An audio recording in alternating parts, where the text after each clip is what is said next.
Oi, pessoal, bem-vindo de volta novamente, agora com o bloco de Copas aqui no Esportivos. Eu sou o apresentador de vocês, o Pedro Paiva. Eu não estou sozinho, eu estou aqui com o Pedro Lanzarini, eu estou aqui com o Thiago. Estamos num novo formato aqui, um papinho aqui entre nós mais perto, né? Papinho gostoso, né? Exatamente, não tem aquela distância. Hoje a gente vai ser diferente, vamos falar de muitas coisas. Acabou de sair o sorteio da Copa do Brasil. Vamos falar sobre os grupos definidos da Libertadores e vamos falar sobre os grupos definidos da Sul-Americana, além da convocação para a seleção brasileira nos amistosos contra Croácia e França e a repescagem que vai rolar na quinta-feira, vai começar na quinta-feira, a repescagem europeia. Tudo bem com vocês? Estão prontos? Tudo ótimo, bora aí. Agora há pouco, não sei que dia vai lançar aqui o nosso bloco, mas agora há pouco saiu o sorteio da quinta fase da Copa do Brasil, que agora vai vir o povo que estava lá na Libertadores, o bloco lá da Libertadores, vai vir para cá e juntou todo mundo que já estava dentro da Copa do Brasil. Eu estou aqui com minha colinha, vou falar aqui os principais duelos que vai ter e eu quero ver o que vocês acham desse movimentada quinta fase que vai ter na Copa do Brasil. Vamos lá, os principais aqui, na minha concepção: Atlético Mineiro e Ceará, Cruzeiro e Goiás, Flamengo e Vitória, Botafogo e Chapecoense. Agora, esse aqui vai ser, acho que o mais difícil, um dos mais difíceis. Bragantino e Mirassol, Santos e Curitiba, São Paulo e Juventude. Além disso, temos o atual campeão Corinthians contra o Barra de Santa Catarina. Temos também o Palmeiras contra o Jacupiense da Bahia. Outro duelo aqui notório, Vasco e Paysandu. E, por enquanto, esses são os mais importantes, assim, que vai ser difícil. Pra mim, são difíceis. Sim, o que vocês esperam desses duelos que eu acabei de falar? Cara, gostaria primeiro de comentar que não teve nenhum, né? Nenhum não, teve um, na verdade. Mas como é muito difícil o duelo de times de Série A, né? Dois times de Série A, como os potes não são completos, né? Por série, são por 12, né? De 12 em 12 times os potes. Isso, caiu Flamengo e Vitória. É um jogo de Série A, é um jogo de alto nível. É um jogo bem interessante pra gente acompanhar, mas como você disse, eu acho que realmente o jogo mais interessante, mais legal assim de acompanhar vai ser entre Bragantino e Mirassol, que são dois times aí que estão emergindo, né? São dois times são dois times de São Paulo, principalmente, que estão conseguindo aí cavar seus espaços entre os grandes. Agora dá até pra falar que temos um G6 de grandes em São Paulo, talvez. Eu acho que vai ser um jogo bem interessante, principalmente pelo modo de jogo de ambos os times.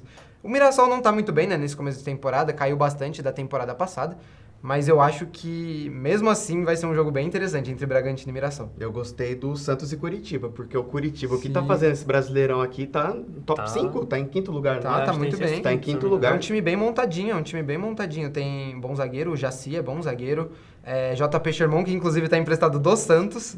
Então é um time bem interessante do Curitiba e que vai dar trabalho pro Santos. E muito bem treinado pelo Seabra, né? Fernando Muito Seabra, bem que treinado.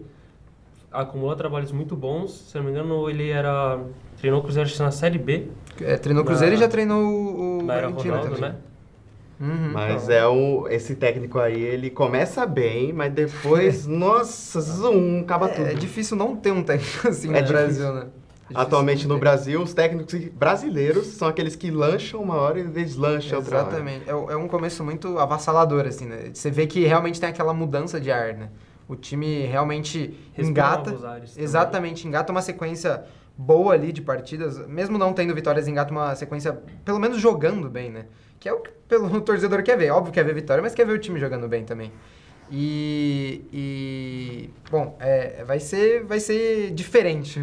Ser pelo menos um jogo emocionante aí de ver. O roteiro de um técnico brasileiro aqui no Brasil é duvidado por todos os torcedores, ganha 5 seguidas, é cotado para a seleção, começa a perder, empata, perde e é demitido contra um time de meio de tabela. E tudo isso em 3 meses. Tá? Tudo isso isso em em 3 curto meses. período de 3 meses. E joga bem um clássico um pouco antes de ser demitido. Exatamente. Qual partida aqui que você achou interessante? Achei interessante Santos e Curitiba. Até pelo momento dos times, Santos está vindo muito em baixa. Claro, o Santos tem grandes nomes como Gabigol, Neymar, Brazão, que é constantemente cotado como possível candidato à vaga de terceiro goleiro na seleção. Mas o Curitiba montou um time bem interessante vindo dessa Série B. Escolheu um técnico muito bom, optou pela não continuidade do trabalho do Mozart. E acredito que melhorou em questão de técnico. Trouxe o Seabra, que eu gosto muito do estilo de jogo dele. Começou bem no Bragantino. Mas depois veio piorando, sequência de jogos, muito pesada, lesão. O time do Bragantino não acompanhou isso e foi demitido. E aí foi trazido agora pro Coxa. Então, acho que o Coxa ganha do Santos também. Acredito que o Santos também foi o paulista que mais se complicou, assim, nesses confrontos. Porque, óbvio, o jogo do São Paulo não é fácil contra o Juventude, é um time chatinho de se ganhar, principalmente lá no Jacó. Sempre é São Paulo e Juventude. Parece que sempre tem Parece esse jogo, Real né? Madrid City. É impressionante, parece que sempre tem, né? E, bom, Corinthians e Palmeiras, acredito que tenham pegado times bem mais tranquilos. Assim, não vou falar que é muito fácil, mas são times relativamente mais tranquilos, principalmente pensando em nome de time. A discrepância é muito grande entre... Foi o Barra, né? O Barra contra o Corinthians e Jacuipense contra o Palmeiras. Bom, acho que... Ele chegou na final do Baiano, o Jacuipense, ou não? Não, agora não me vem à memória. Foi Bavi? Mas fez uma boa campanha. Fez. O Barra também fez uma campanha muito boa no Campeonato Santa Catarinense. Sim, são boas campanhas, porém, né, é aquela discrepância de equipe, de nível de elenco, né? Mas não duvido que o Corinthians vai sofrer pra um caramba. Eu acho que, sem contar o Palmeiras, acho que os 3 times de São Paulo surpreendem bastante nesse quesito. Não há nada que esperar deles. Esperamos agora a 5ª rodada da Copa do Brasil. Daqui a pouco a gente comenta mais sobre ele. Vamos falar agora sobre a Libertadores. Essa semana saiu o sorteio da Libertadores, saiu uns grupos bem difíceis. Aqui eu vou apontar pelo menos só os brasileiros aqui. Temos o grupo A, que é o Flamengo, Estudiantes, o Orogo, Cueco e Milionários. Tem o grupo do Fluminense, que é o Bolívar, que é o Sporting Laguapa e Independente Bulgária. Temos também o grupo do Corinthians, que eu vou comentar daqui a pouco. É o Peñarol, Santa Fé e o Platense. O Mirassol, que para mim é o mais difícil. Tem o Always Ready, Lanús e LDU. E o grupo do Palmeiras, que para mim é o mais fácil, que é o que sempre cai, o Palmeiras, impressionante, que é o Cerro Porteño, Rio Barranquilla e Sporting Cristal. E temos também o Cruzeiro, que está com Boca Juniors, Barcelona de Guayaquil e Universidade Católica.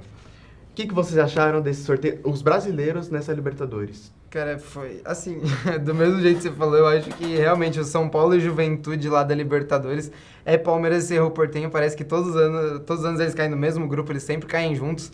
E é até engraçado, né? Porque o Jai, que é o lateral do Palmeiras, veio, né? Do Cerro Porteño. Então é um jogo... Do São Lourenço? É verdade, tá certo, perdão. Me corrigindo aqui, é verdade, veio do São Lourenço, mas é sempre um duelo interessante, né?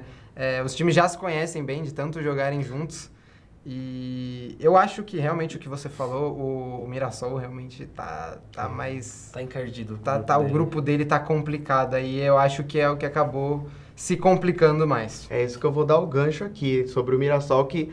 Pra mim, eu acho que vai pra Sul-Americana, por causa que é a pergunta que eu vou fazer agora. O Mirassol tem elenco pra disputar campeonato internacional ou é melhor segurar lá no Brasileirão mesmo? O Mirassol tem um elenco consideravelmente bem experiente, né? Contratou agora o Gabriel Pires, vindo da Portuguesa, fez um bom campeonato paulista pela Lusa, além de nomes como Walter, Reinaldo e Walter que já disputaram Libertadores Sul-Americana por São Paulo e Corinthians. Mas acredito que o Mirassol cabe sim uma vaguinha pra Sula. Acho que o Always Red faz uma boa campanha em casa, mas fora de casa vai virar chacota dos outros times. Mas é isso, acho que o Mirassol consegue uma Sula e brigando junto lá com o segundo lugar, mas não pega essa segunda vaga para as oitavas. Eu acredito na mesma coisa, eu acho que o Mirassol ele tinha um elenco muito bom ano passado, mas, bom, acabou perdendo, né, várias peças aí, porque, bom, jogou bem, os jogadores jogaram aí muito bem, fizeram uma temporada muito boa, e acabaram saindo para times aí que tem mais poder aquisitivo. Perderam muitos jogadores importantes, então acho que realmente vai ficar faltando aquelas peças para conseguir passar para as oitavas, enfim. Aquele time do ano passado dava para passar, o time de hoje, acho que não. Com certeza. Muito difícil, muito dado difícil. exemplo de muitos jogadores sendo titulares em time da Série A. Gemes, Lucas Ramon, Danielzinho. Sim, exatamente. O Gabrielzinho tá no Sport Cristal fazendo um bom campeonato no ano, se não me engano. Que Vamos falar agora de outro grupo, tirando o Mirassol. Vamos falar do grupo D, que é um grupo difícil pra caramba, que é o do Cruzeiro. Que é o Cruzeiro, Boca Juniors, Universidade Católica e Barcelona de Guayaquil. Vamos falar dos 2 times aqui principais, logicamente, o Boca e o Cruzeiro, que são os favoritos para passar dessa fase. Então, o que vocês pensam? Vocês acham que quem vai passar em primeiro lugar, considerando que o novo critério agora vai ser não o saldo de gols, mas sim confronto direto. Quem vocês acham que nesse confronto entre Boca Juniors e Cruzeiro, quem vai passar em primeiro lugar, hipoteticamente falando, que vai que o Barcelona ou a Universidade pá? Acredito que, eu acho que o Boca Juniors tem um time bem forte, até considerando o meio campo deles, com Paredes, é um meio campo muito interessante, e tem o fator bomboneira, né, também, que os times acabam dando dando uma tremida no estádio, tem toda a questão arquitetônica, da sonoplastia do estádio, acaba deixando o som da torcida do Boca muito mais potente do que dando eco. Mas eu acho que o Cruzeiro não vem a lidar muito com esse fator, não. Mas acredito que o Boca venha a ganhar do Cruzeiro. Então, são dois clubes que estão em má fase, né? Querendo dizer assim. O Boca há mais tempo, né? É uma má fase mais contínua. O Cruzeiro foi muito bem ano passado, mas nessa temporada já não está tão bem. É, inclusive a lanterna do Brasileirão atualmente, né? No dia pelo menos que a gente está gravando aqui. Então, bom, eu acredito... Teve até mudança, né, de treinador o Cruzeiro esses dias. O Arthur Jorge foi anunciado como treinador. Anunciado ontem. Foi anunciado ontem. Então, ótimo técnico. Eu acho sim que o Cruzeiro consegue essa volta, dar essa volta por cima aí com o Arthur Jorge. E principalmente para liderar esse grupo de Libertadores aí, porque eu acho que o Boca, por a má fase dele ser mais contínua, eu acredito que não seja só um tropeço, que seja só uma falha ali de planejamento, seja algo maior, alguma zica maior. Exatamente. Agora, por último, dos brasileiros que eu quero comentar, tirando Flamengo e Palmeiras, né? Quero comentar sobre o Corinthians, que agora atual campeão da Copa do Brasil, tá tendo seus deslizes lá no Brasileirão, mas vocês esperam que esse ano ele possa jogar contra times sul-americanos? Acredito que não, visto que o time é muito mal treinado, é um catado em campo, o time não tem uma jogada própria, algo que você fala e pensa, é o Corinthians do Dorival, não existe isso. O Corinthians do Dorival é um time perdido, muito mal fisicamente, joga um jogo, no segundo já não consegue jogar bem fisicamente. E a gente vê isso, o Corinthians poupando sempre, brasileiro, sempre vindo faz um jogo com titular, segundo poupa. Um titular, poupa, titular. Mas então eu acredito que, ainda mais Peñarol, são times muito fortes fisicamente falando, o estilo de jogo deles. Então acho que o Corinthians passa em segundo, mas vai passar no sufoco. Eu concordo com o Pedro, eu acho que o Corinthians passa sim em segundo. Não acho um grupo tão complicado assim, pra falar a verdade, é mais o Peñarol, que é essa pedra no sapato aí, que é uma ótima equipe. Mas eu acho que realmente tem essa bagunça, né? Os torcedores do Corinthians estão cobrando muito o treinador, o Dorival, né? Por conta dessa bagunça dentro de campo, porque contam muito mais com a estrela de um jogador individual, como foi, por exemplo, o gol do Corinthians agora contra o Flamengo, que o passe do Memphis é fenomenal, né, pro gol.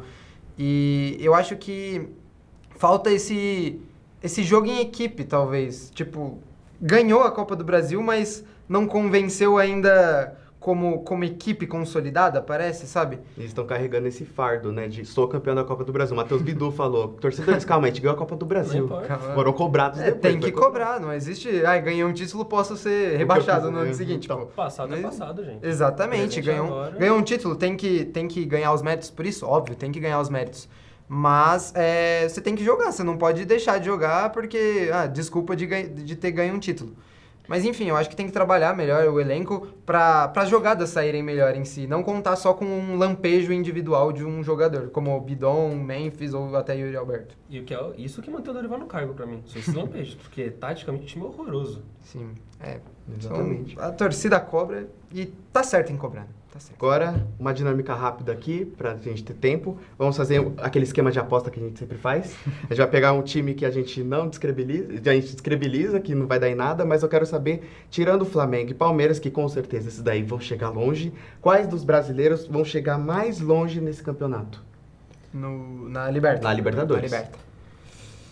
Cara, complicado, viu? Eu não vejo nenhum time... você fala chegar tão longe quanto? Ou logo depois de Flamengo e Palmeiras, qual chega mais longe? Exatamente. Tirando o Flamengo e Palmeiras, qual você acha que chega? Qual a expectativa é o que vai ser? Bom, cara, pra ser bem sincero, eu acredito numa virada de chave do Cruzeiro. Eu acho que tem um elenco muito bom, sendo treinado por um técnico excelente, dado que já ganhou a Libertadores com o Botafogo, né? Óbvio, tinha um elenco, assim, astronômico ali do Botafogo, ótimos jogadores, Luiz Henrique, Thiago Almada, enfim.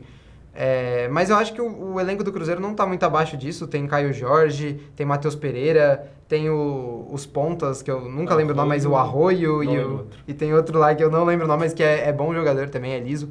E enfim, o Kaique, né? Recém-convocado. Até puxando o gancho, Kaique recém-convocado. Então, eu acho que o Cruzeiro tem esse gás, e pode dar esse gás aí pra chegar mais longe nessa Libertadores. Eu acredito, como eu falei no programa passado, eu acredito que o Fluminense será a grande surpresa. Com o Zubeldia? Com o Zubeldia, o time vem jogando bem, vinha jogando bem já com o Renato, aí o Renato cansou, chutou o balde, falou vou embora, e foi curtir o futevôlei dele na praia, e voltou pro Vasco agora. Mas acho que o Fluminense fez uma janela muito interessante, trouxe o Savarino de graça do Botafogo, quase trouxe o Hulk, mas em compensação trouxe o Arana, que é um bom lateral esquerdo, para mim o melhor lateral esquerdo brasileiro, hoje no Brasileirão é ele. E o atacante lá da MLS, que veio, esqueci o nome. A contratação mais cara da história do Flu. O meio-campista, o baixinho, né? Ou não? Você tá falando do Acosta? Ou não? Não. Acosta. Do centroavante. Do centroavante. Tá. Putz, não lembro o nome dele agora. Que ele é assim, na MLS, né? Jogava bem, mas até o Facundo Torres jogava bem na MLS, Mas eu acredito que ele vem assim, conseguir fazer o seu diferencial pro Fluminense nessa Liberta. Mas acredito que o Zubeldia vai tirar, sim, o máximo do time. Fluminense, Cruzeiro, Corinthians. Quero nem saber. O Corinthians vai aprender Clubismo a falar. acima de Exatamente. Vai aprender a falar e vai ganhar todo mundo. Eu ia falar da Sul-Americana, mas como nós temos pouco tempo, a gente vai pular. Vamos falar das convocações para a Seleção Brasileira, que saiu agora, recentemente, semana passada, no caso, com várias polêmicas, várias discussões. E vamos ver o que vai ser, que agora na quinta-feira vai ter França e Brasil. Vamos comparar as convocações aqui. E vai ter agora, segunda-feira, não é? Segunda, não lembro. Brasil e Croácia. Tá, segunda você fala da semana que vem. Dia Brasil 31, Vou falar aqui a convocação aqui, que eu não lembro muito de cor, né? Então vou ter que falar alguns que vai ter algumas mudanças, né? Goleiros. Hugo, no lugar do Alisson, que foi convocado semana passada, mas sofreu uma lesão. Hugo tá no lugar dele. Hugo, Bento, Ederson como goleiro. Os laterais, Wesley, Kaique agora. Alexandro era o da semana passada, foi convocado agora. Foi cortado por lesão, agora é o Kaique. Danilo, Douglas Santos. Zagueiros, Marquinhos. O cortado, Gabriel Magalhães, que acabou de ser cortado e não tem ninguém para suprir o lugar dele. Não vai entrar ninguém no lugar dele. Léo Pereira, Bremer e Banhas. Nos meias, Casimiro, Fabinho, Andrei Santos, Danilo e Gabriel Sara. Os atacantes, Vini Júnior, Rafinha, Gabriel Martinelli, Matheus Cunha, Luiz Henrique, Endrick, Igor Thiago, Ryan e João Pedro. Tem time pra jogar contra a França? Não. Cara, pra mim tem. Aí acho que é o nosso maior embate aqui. Porque pra mim tem time e tem time pra ganhar, eu acho. Pra ser bem sincero, assim. Mas, assim, tudo depende do nosso ataque, eu acho. Porque a defesa... o Marquinhos, campeão de Champions, tal, não sei o quê. Acho ele o melhor zagueiro pra essa seleção? Não. Acho que tem outros zagueiros melhores pra serem titulares. Mas, no momento, o melhor é o Marquinhos. Achava o Gabriel Magalhães, inclusive, melhor, mas lesionou.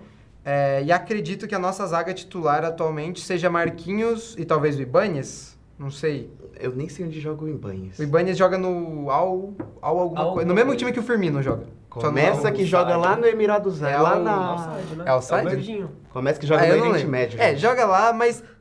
É igual o Bento. Se joga no Oriente Médio, nem convoca. Só o Cristiano Ronaldo é convocável numa seleção de junior. Mas o Bento, esse é o melhor início de temporada dele. Na Arábia. É o melhor. Onde faz muito mais sentido. Não gosto do nome Bento, mas se o Ancelotti tinha que convocar o Bento em alguma das listas, é essa. Porque ele começou muito bem agora. É o melhor início dele de temporada na Arábia. Veio falhando na temporada passada. Jorge Jesus. Cara que não me passa confiança. Se o Cristiano Ronaldo falou que ele não serve pro time dele, porque é o Al Nassr, mano, não dá. Pra mim não dá. Pra mim, o difícil da França vai ser... justamente o ataque deles contra a nossa defesa. Eu acho que o meio-campo a gente tem qualidade pra ganhar no meio-campo, porque eu acho que todos os meio-campos deles são muito defensivos. Eles não são meio campos de armação. Por isso é difícil. Eles povoam o meio campo e você não joga. Então, mas eles não jogam com o meio campo povoado para marcação. Eles geralmente usam de meio atacante o Olise, ou até pela ponta direita o Olise. É que depende muito, né? Eu não sei como é que eles vão fazer com o Ekitike agora, se eles vão usar Dembélé de meio atacante, Ekitike de centroavante e Olise na ponta direita, ou Olise de meio atacante, enfim. É um ataque, assim, ótimo, mas o que é certo é que, geralmente, eles usam o meio atacante, não um meio atacante completo, não um cara que faz um box-to-box, um cara que fica mais grudado lá no ataque, igual o Brasil faz. Ele usa o Matheus Cunha, ou até o Rafinha, que é geralmente quem fica mais grudado lá no ataque, né? Até existe a possibilidade de usar o Sara, né, nessa formação, mas eu acho muito difícil. Acho mais provável usar o Gabriel Sara como um 8 nessa formação aí. Então, eu acho que o que mais vai complicar são as pontas. Porque a gente já não tem uma boa geração de laterais. E o lateral que o Ancelotti confiou, o Alexandro, machucou. Eu já nem confiava. Eu acho melhor exatamente, o Ancelotti confiava, mas muitos torcedores não confiam. Esse é o problema. Nem flamenguista. Nosso querido Camurati aqui não confia mais no nosso Alexandre. Do bloco brasileirão. Exatamente. Mas enfim, eu acho que se conseguir segurar Olise e Doué, existe um jogo. Acho que nem assim, viu? Você acha que não? Não. Zero confiança nessa seleção aí. Eu tô meio termo. Porque a gente tem o Wesley que só ataca muito bem, não pra defender um nada. Tudo indica que vai ser o Danilo titular. Piorou, não corre, vai tomar bola nas costas, igual toma no Flamengo. Ou talvez o que salve aí seja a dupla de zaga, que seja Marquinhos e Léo Pereira, mas não gosto do Marquinhos. Acho que o Ancelotti tinha que ter convocado o Alexander, do Lille, que veio, fez 2 jogos muito bem, sumiu do mapa. Então, eu achei bom zagueiro também quando veio. Surpreendeu, que eu nem conhecia ele. Pra mim foi o melhor da só era, que agora que eu lembrei, tem o Bremer também, né? Que não foi cortado o Bremer, né? Não, foi o Magalhães. Então, acho que ele sim vai fazer a zaga titular. É, e aí eu acho que fica mais seguro. E tá jogando na Juve. Uhum. Então, é isso, né, gente? Esse foi o nosso debate. Podia fazer o esquema de aposta aqui, né? É verdade. Quem ia se dar bem ou não. Mas, enfim, deixamos para a próxima semana os próximos debates. Fiquem aí com o próximo bloco. Esse aqui é os Esportivos Bloco de Copas. Estou aqui com o Thiago Carelli, com o Pedro. Eu sou o Pedro também. E muito obrigado. Tchau, tchau. Fala, rapaziada. Mais um bloco do Brasileirão. Meu nome é Augusto. Eu conto aqui com a minha companhia com Felipe Camurati. E aí, meu querido? Léo. E Otávio. Pra gente repercutir a rodada do Brasileirão. E de começo a gente teve São Paulo e Palmeiras no Morumbi. Galera, o que vocês acharam do jogo? Quais foram as análises de vocês? Mais um clássico paulista fraco. Com todo respeito, clássicos paulistas não teriam ser jogos muito disputados, na realidade não iam ser jogos bem tediosos. E a gente teve mais uma vez isso, né? A gente teve um jogo que o Palmeiras foi superior no primeiro tempo e no segundo tempo, essencialmente nada aconteceu, né? A gente viu o São Paulo extremamente sendo aquele time considerado araminiza, né? Aquele time que cerca, mas não necessariamente ataca, e pra mim foi só mais um São Paulo e Palmeiras, cara. É bem raro, na realidade, a gente ter jogos muito disputados entre os clássicos paulistas. Pelo menos essa é a minha opinião. Eu acho, por exemplo, os clássicos cariocas muito mais disputados, tem jogos mais intensos e tudo mais. Aqui em São Paulo, realmente, os jogos são sempre muito disso, muito truncados, muito sem emoção. Acho que o último clássico assim que a gente teve uma certa emoção foi aquele lá do segundo turno do Campeonato Brasileiro, e foi mais pelos motivos externos do que necessariamente o jogo por si só, né? Mas acho que é isso, acho que foi mais um joguinho fraco que a gente teve aí entre essas duas equipes. Inclusive, eu não sei se vocês repararam, o São Paulo estava faltando criatividade. O Marcos Antônio ele foi puxado para a ponta esquerda e saiu do meio campo para o time tentar alguma coisa. O São Paulo chutou uma vez no gol e não teve nada de efeito Palmeiras. O Palmeiras, inclusive, está a 12 jogos de vencibilidade contra o São Paulo. É o pai do São Paulo, né, Otávio? Tem sido assim ultimamente, né? Infelizmente, preciso dizer, cara, fazem 12 jogos, o São Paulo, de fato, contra o Palmeiras tem tido uma postura bem complicada ultimamente, né? Jogos em que o São Paulo pouco ataca, pouco agride o Palmeiras, e, enfim, muito difícil, seja em casa, seja fora de casa, normalmente tem sido assim. Em casa até a postura normalmente é melhor, mas ontem foi realmente deprimente. O São Paulo teve 63... Ontem não, né? Sábado. Foi... Enfim, o São Paulo teve 63% de posse de bola, e 3 finalizações, né? 2 de fora da área, enfim, então... E um Carlos Miguel que nem fez defesas, né? O que ele fez foi só cera, porque defesa não precisou trabalhar, de fato.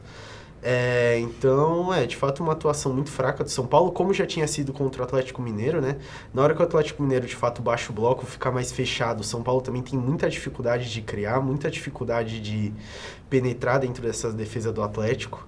Enfim, e é isso, um São Paulo que nesses últimos 2 jogos com o Roger Machado agrediu pouco, teve muita dificuldade, mostrou um ponto que precisa melhorar com o Roger. Assim, é um técnico novo, são apenas 4 jogos, então acho que é até normal, assim, né? Um treinador que está conhecendo o elenco, né? Já que fizeram a troca, agora que deem paciência para o novo treinador, né? Enfim, acho que também não é momento de criar crise. Mas as coisas têm que melhorar. Agora tem 10 dias, né, de data FIFA, e o Roger Machado tem que trabalhar porque esse time pode mais, a gente sabe que ele pode mais. Eu queria voltar na fala do Camurati, né, dos clássicos cariocas, que a gente teve agora Fluminense e Vasco, né, que foi um jogão, o Fluminense saiu na frente por 2-0 e o Vasco virou 3-2. E em relação a Palmeiras e São Paulo, foi um jogo feio, com 9 finalizações no jogo, né, dos dois lados. E o Palmeiras foi eficiente no primeiro tempo, não se desgastou bastante, né, durante os jogos consecutivos, e no segundo tempo só segurou São Paulo com 0 criatividade, não mostrou perigo, era um jogo que valia a liderança, então o Palmeiras faz o gol, se retranca e o jogo termina assim, sem muita criatividade, e agora o Palmeiras é líder, né, do campeonato. Candidato ao título? Com certeza. Candidato, né? Eu tinha uma parada que eu queria falar especificamente pra você. Não criando crise, você falou pra não criar crise, mas já criando crise, você acha que o trabalho do Crespo já era melhor do que o do Roger, ou que o do Roger já tá pior do que era quem o trabalho do Crespo no finzinho?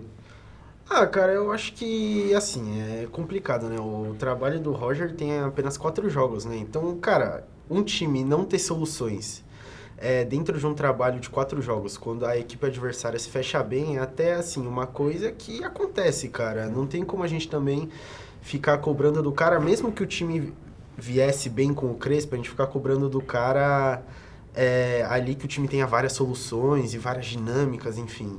Ele teve, cara, se eu não me engano, 4 sessões de treino, então é muito pouco em 4 jogos. É pouquíssimo. É 4, não é 3? Foram 4 jogos. 4 jogos. Estreou contra a Chapecoense, Bragantino, Atlético Mineiro, verdade. Palmeiras. Aí, é isso, mas, de fato, assim, o que era com o Crespo, acho que com o Roger, de fato, não tem jogado tão bem, né?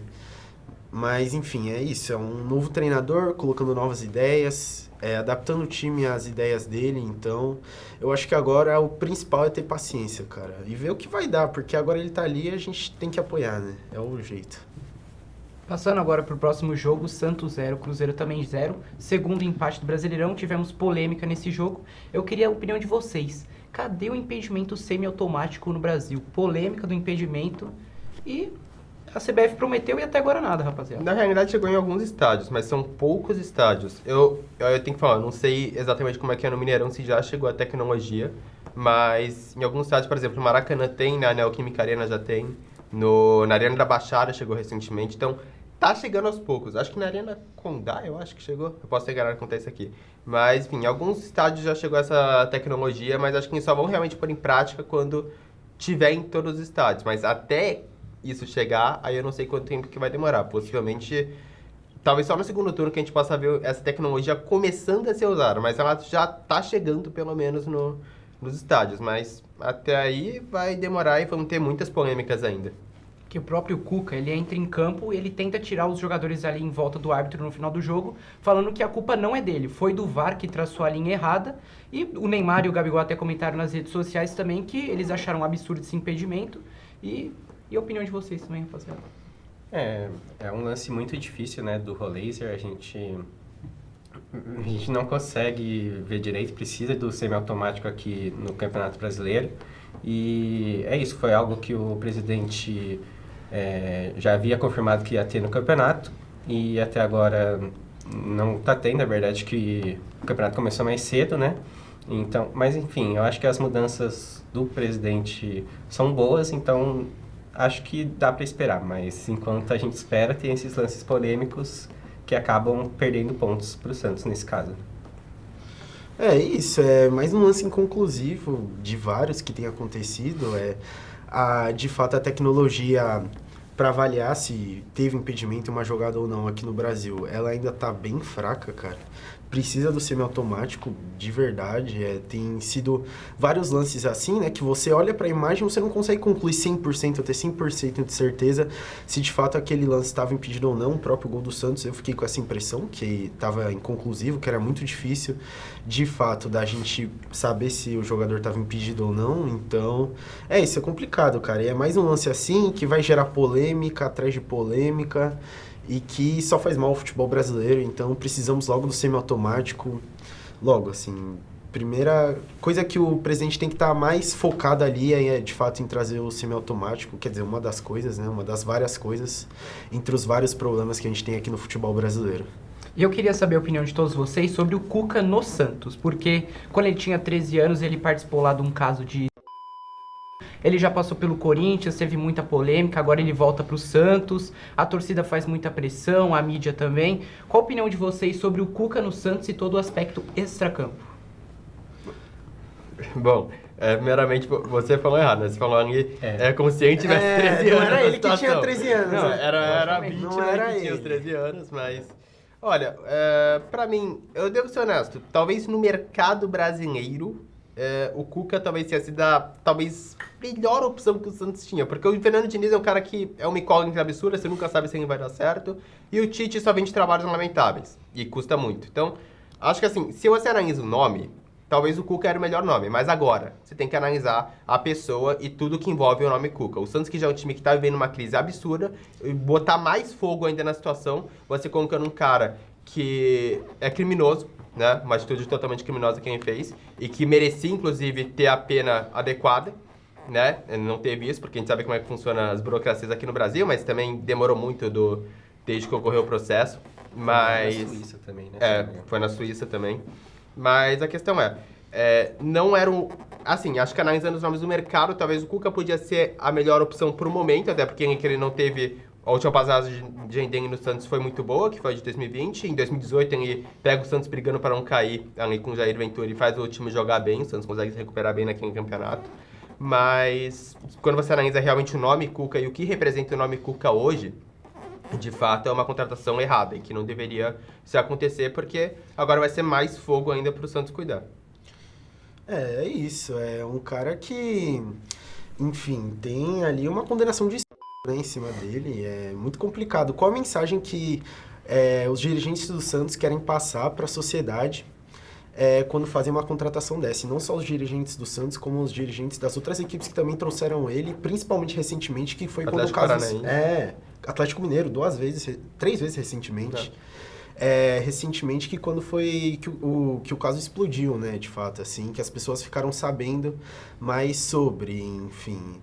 É isso, qual a mensagem que o futebol no geral quer passar, o futebol brasileiro, enfim, um cara que tem uma condenação de nunca pagou, quase nunca falou sobre o caso, enfim, ele teve aquela entrevista, né, no Atlético Paranaense, que ele pede desculpas, mas me pareceu um texto de assessoria, assim, uma coisa bem esquisita. E essa parada dele, uma coisa que eu acho muito irônica, é agora ele ficar falando direto, quer dizer, ele pode realmente fazer essas coisas que ele diz, mas... Eu acho muito irônico, depois de toda essa situação, ele querer ficar se pagando de bonzinho, tipo, olha, a gente tá fazendo palestra, olha, eu tô aqui ajudando nas causas pra ajudar as mulheres. Cara, eu acho isso aí tão... sabe, é tão... Não errado, obviamente, porque quem tá ajudando, querendo não, mas forçado, exato. Forçado, esse é o termo. Eu só queria acrescentar uma parada do Cuca também. Cara, você contratar o Cuca, querendo ou não, é você querer arriscar... Não arriscar, mas ele pode sair a qualquer momento, porque a gente sabe como o Cuca é. Ele é um cara totalmente instável, ele não para em lugar nenhum, muitas vezes por ele, não necessariamente porque o trabalho dele era ruim. Então, primeira crise que pode estourar no Santos, ele pode começar a perder jogos, ele já deve meter o pé. Infelizmente é isso, cara. Pra mim foi uma... Como eu falei, acho que talvez de nomes podia ser um melhorzinho, mas analisando o extracampo e querendo até essa própria parte dele não parecer estar sempre compromissado com os projetos que ele assume, é uma péssima contratação, né? E acho que vai só piorar a situação do Santos. E o adversário do Santos, né, o Cruzeiro, que anunciou o Arthur Jorge, depois da passagem ruim do Tite, né? É uma baita contratação, né? O Arthur Jorge venceu a Libertadores com o Botafogo, ganhou o Brasileiro também, e O Cruzeiro pagou uma multa de 15 milhões, se eu não me engano, pro time do Catar. É um técnico caro, é um técnico que só o Cruzeiro, Palmeiras e Flamengo podem ter o luxo, né, de contratar ele. E acho que vai mudar a cara do Cruzeiro e bem rapidamente. E agora, pra fechar sobre esse jogo, o que vocês acharam do Neymar ser poupado mais uma vez? Um absurdo, né? O cara, todo jogo tem desgaste, todo jogo tem que ser poupado. Inclusive na transmissão da Globo, citaram que o Neymar, a partir de agora, só deve jogar os jogos do Santos na Vila Belmiro e não deve jogar mais fora de casa, visando a Copa do Mundo. Um absurdo, sendo que o cara quer ir pra Copa, mas hoje, por exemplo, o cara vai estar lá na Kings League batendo pênalti. O que é isso? Isso aí é errado em vários níveis. Cara, vamos lá. Você é um jogador que quer muito ir pra Copa do Mundo e você chega pra diretoria do seu clube e fala: eu vou só jogar os jogos na casa do meu clube. Já metade dos jogos que a gente tem como oportunidade já foram jogados no lixo. E tem as palavras que a gente queria atingir certas metas, tentar brigar por artilharia e tudo mais. Quando que ele vai conseguir fazer isso, com todo o respeito que me cabe, com o Santos? Já começa que o time dele é o Santos. Em segundo lugar, o cara vai jogar metade dos jogos, cara. Eu não sei quais são os adversários do Santos, mas como o próprio nome diz, né? Ele não consegue dar em linha reta, cara. Então, pô... E vagabundo tá lá. Exatamente. Então, não dá, cara. Infelizmente, acabou o Neymar. Acabou pra ele. Talvez ele não consiga pegar uma vaga pra Copa pelo fato dele ser o Neymar. Mas, de qualquer modo, eu acho errada a convocação dele independente, porque... ele não consegue, cara. Ele simplesmente não consegue. É uma situação que lembra muito o que foi o Daniel Alves na Copa de 2022. Um jogador que ninguém entendeu a convocação. Deram a justificativa que era pra ele ficar ali com o grupo. Mas quando o Brasil precisou dele, quem que tava ali fazendo a lateral direita quando o Danilo tava lesionado era o Militão. Um zagueiro tava tendo que fazer a lateral direita. Então, gente, me desculpa, mas não tem condições do Neymar, cara. Por exemplo, o próximo jogo, o Santos joga agora com o Remo em casa, ele vai lá, joga bem contra o Remo e aí ele se acha o craque, né? Aí o próximo jogo fora de casa, ele já sente a perna. Aí não dá também, né? Aí é complicado, né, cara? Ele tava querendo ser convocado pra seleção, mas aí agora no jogo seguinte já é poupado por desgaste, enfim. Com a data FIFA agora, então. Com a data FIFA sendo agora, então é complicado, cara. E essa questão dele só querer jogar os jogos em casa, eu acho que... cara, se de fato ele pode jogar jogos em seguida, jogos dentro e fora de casa para ajudar o Santos, ele deveria fazer isso, né? Eu acho que é complicado ele querer se poupar tanto a ponto de jogar só os jogos em casa e, enfim... até o que você falou, né? Ele pode perder pontos numa possível vaga para a Copa, né? Porque às vezes ele tendo uma regularidade... ele pode chegar à seleção, mas sem essa regularidade vai ficar complicado para ele. Justamente isso aqui é uma questão. Eu pelo menos acredito nisso. O jogador ele vai ter ritmo de jogo quanto mais ele vai jogar. Não adianta ele ficar querendo se poupar, tipo, vou jogar 1 a cada 5 jogos. Ele nunca vai ter ritmo, então ele nunca vai atingir a melhor fase dele. Eu vou ser honesto, o melhor momento do Neymar nessa passagem no Santos, a gente pode dizer que foi no fim da temporada passada. Que foi quando ele justamente teve uma sequência. Claro que tinha a parada da lesão e tudo mais, isso aqui é incontestável. Mas ele teve uma sequência de jogos, ele teve uma sequência de atuações e ele botou a bola embaixo do braço e salvou o Santos do rebaixamento ano passado. Justamente com isso, porque ele teve uma sequência. Talvez deve ter sido o momento que ele mais teve uma sequência pelo Santos. Então, simplesmente não dá pra entender. Não dá pra entender o que tá acontecendo com o Neymar e é isso. Ele com certeza não vai pra Copa. Falar alguma coisa do Neymar, Léo? Cara, eu sou muito fã do Neymar, eu queria muito que ele estivesse na Copa, mas fazendo esse controle de carga, não jogando pelo Santos, se ele já não é convocado, ele não vai ser convocado desse jeito. Infelizmente não vamos ter Neymar na Copa, eu acho que é uma realidade isso. E agora passando pro último jogo, Flamengo e Corinthians, Camurati, eu queria saber das polêmicas da arbitragem de você. Tivemos ali expulsão, ao meu ver, injusta pro Flamengo, né? Depois um pênalti que foi muito contestado ali por parte do Corinthians, mas deu até uma compensada pro Flamengo, mas eu ainda assim não achei pênalti. Queria a sua opinião da arbitragem que acabou com o segundo tempo do jogo. A questão é a seguinte, quando os dois times reclamam da arbitragem, é que a gente vê que é um problema grave, né? Não foi um erro esporádico assim que aconteceu, não. Foram 2 lances cruciais que mudaram a história do jogo. O Flamengo vinha jogando bem. O Flamengo perde um dos seus melhores jogadores em campo, que era Everton Araújo, em um lance em que ele claramente encosta na bola antes de ter o contato. Contato que, ao meu ver, de qualquer modo, nem seria necessariamente para vermelho. Mas há um contato ali, podia ser muito bem marcado o cartão amarelo, que acho que talvez era até o justo. Mas não, o árbitro preferiu, o cara foi no VAR, olhou. Cara, você não conseguir enxergar quem não consegue encostar na bola antes de haver o contato é loucura. Aí já começou a abrir margem ali para alguns questionamentos. Aí logo depois tem o lance do Ayrton Lucas, que é Ayrton Lucas sendo Ayrton Lucas, né, sendo burro como ele é. ele ter aquele contato ali, que não foi muito forte, mas é totalmente compreensível ser um pênalti, possivelmente aquilo. Se fosse fora da área, seria dado uma falta normal, então falta dentro da área é pênalti, não existe essa de ter mais intensidade, menos intensidade, é falta, tá na regra do jogo. Então, poderia ser um pênalti pro Corinthians, que podia também mudar totalmente a história do jogo, e o árbitro acaba não marcando esse pênalti muito por covardia também, pelo erro que ele teve ali contra o Flamengo. Então, de fato, é isso. Quando você tem um árbitro que erra para os dois times, você vê que é uma parada que tá errada. Se a torcida de um time fala, esse árbitro aqui foi comprado pelo Corinthians, e a torcida do Corinthians fala que foi comprado pelo Flamengo, e detalhe, esse foi o eleito melhor árbitro do Brasil. Eu acho que isso prova muito como é que tá a nossa arbitragem hoje, prova muito o quanto que a gente precisa de uma arbitragem boa, cara. Isso aqui é inacreditável. A gente precisa da profissionalização, né? Inclusive, Palmeiras e São Paulo é um jogo que sempre tem alguns erros, né? Nessa rodada, Cruzeiro e Santos teve polêmica, Flamengo e Corinthians teve polêmica. Então a gente precisa realmente dessa profissionalização para não ter esses erros. O árbitro, durante o jogo do Corinthians e Flamengo, perdeu muito o controle do jogo com a expulsão do Everton Araújo, né? Ele dá a expulsão, mas nem os jogadores do Corinthians pedem a expulsão. Então, quando ele vai lá no VAR e para tentar mudar um pouco e trocar, né, pelo um amarelo, ele continua com a decisão dele, mesmo o VAR mostrando, né, que o Everton Araújo toca primeiro na bola, e ele acaba perdendo o controle do jogo, tanto que, como o Camarate disse, na decisão lá que ele não deu pênalti pro Corinthians, ele acaba fazendo isso para compensar o cartão vermelho, talvez. E aí os dois times ficam muito bravos com a arbitragem e provavelmente ele vai ser afastado, vai ficar uns dias aí sem apitar e volta daqui a pouco. Depois volta normalmente como se nada tivesse acontecido, né? E é isso, mano, o jogo ontem foi extremamente picotado. No segundo tempo, a gente teve de jogo 55 minutos, né? 45 mais os 10 de acréscimo. De bola rolando, 19. Isso é uma loucura, insanidade. Não tem condição de se jogar futebol dessa forma, né? O jogo foi muito picotado. Um jogo que, apesar de também picotado no primeiro tempo, vinha sendo bom, foi totalmente estragado, enfim. O jogo, de fato... caiu muito no segundo tempo. Então é isso, rapaziada. Agradeço muito a companhia de vocês nessa repercussão da rodada do Brasileirão. E semana que vem tem mais no bloco do Brasileirão. Valeu.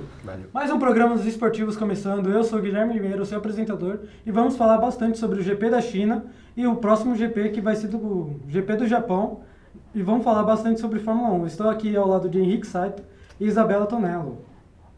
Opa, prazerzão estar apresentando esse ano, pela primeira vez, né, esse ano. Falando um pouquinho sobre esse esporte que eles falam que é a Fórmula 1. Na minha visão, sem dúvida, esporte, as suas férias foram muito boas e voltamos a trabalhar, né, certo? É isso mesmo, vamos aí. Infelizmente parece que não vai ser um ano bom para minha Red Bull, mas que seja um ano bom para a Fórmula 1 como um todo. Começamos meio mal, mas espero que melhore, né? Muito feliz de estar de volta. Semana passada só eu e o Guilherme falamos sobre o início dessa temporada da Fórmula 1, mas agora voltamos todo mundo para desenrolar esse ano que vai começar agora.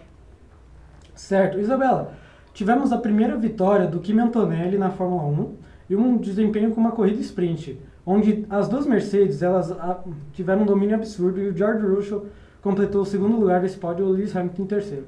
Podemos dizer que, de fato, vai ser uma temporada dominante da Mercedes? Olha, eu diria que sim, porque eu acho que a Mercedes, esse ano eles se mostraram já tá bem fortes, as duas corridas aí com dobradinha. A primeira corrida, o Russell em primeiro lugar na Austrália, e a segunda com o Kimi em primeiro lugar. E, então, eu tô bem animada, eu como gosto muito da Mercedes, tô bem feliz. E eu acho que o Kimi merece esse primeiro lugar. Ele, no ano passado, ele se mostrou um piloto muito competente, e eu acho que esse ano ele vai conseguir provar isso melhor. Até porque, enfim, ele tá começando agora, muita gente duvidou dele, inclusive eu tava meio ressentida, mas eu acho que ele tá provando cada vez mais que ele merece esse assento na Mercedes. E eu acho que tem tudo para dar certo, os dois pilotos estão indo muito bem com o carro, e o carro tá ótimo, então eu espero que continue assim, e eu acredito que sim, continua um ano da Mercedes excelente, e quem sabe George Russell não ganha o primeiro campeonato dele. Sim, se a gente for levar em consideração, a Mercedes sempre tem um grande desempenho ali, sempre que muda um novo regulamento. Então, ela estreia ali em 2010, após Brown GP. E em 2010 até 2014 ali, uns bons anos, né, com o Schumacher e o Nico Rosberg. Mas a partir de 2014, 18 e 22, quando tivemos realmente grandes mudanças de regulamento, a Mercedes sempre esteve no top 3 do campeonato de construtores. Ali entre 2014 até 2020, foi um domínio absurdo, tanto com os 3 principais pilotos que tiveram nessa época.